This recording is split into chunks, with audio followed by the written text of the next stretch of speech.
വൈകുന്നേരം ഒന്ന് ഫ്രീ ആയിട്ട് വണ്ടി എടുത്തിട്ട് സ്റ്റാൻഡിലേക്ക് പോകാൻ വേണ്ടിയിട്ട് ഇറങ്ങിയിരുന്നു. അപ്പോൾ വണ്ടി എടുക്കുമ്പോൾ വണ്ടിയിൽ എണ്ണ കുറവ്. എന്നാൽ പിന്നെ എണ്ണ നമ്മളെ ഗണേശുക്കിലെ പുതിയ പെട്രോൾ പമ്പ് പോയിട്ട് അടിക്കാൻ വിചാരിച്ചിട്ട് ഇറങ്ങിയിരുന്നു. വണ്ടിയാണെങ്കിൽ സ്റ്റാൻഡിലൊന്നുമില്ല.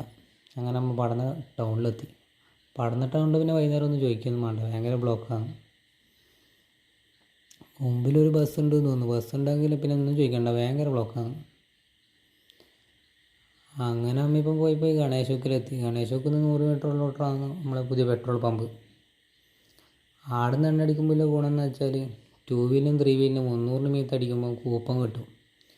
കൂപ്പണിൻ്റെ നറുക്കെടുപ്പ് നാളെയാണ്, ആഗസ്റ്റ് 5-ന്. ഇതാണ് നമ്മളെ പുതിയ പെട്രോൾ പമ്പ് ഗണേശുക്കിലെ. ഹൈടെക് ആണ് കേട്ടെല്ലാം. അങ്ങനെ എനിക്ക് കിട്ടിയൊരു കൂപ്പൺ. അങ്ങനെ തിരിച്ച് വരുമ്പോൾ മൂസ ചോക്കിൽ ആദ്യ ബ്ലോക്ക്. അങ്ങനെ തിരിച്ച് സ്റ്റാൻഡിലെത്തി. സ്റ്റാൻഡിലാണെങ്കിൽ ഒരു വണ്ടിയുണ്ട്.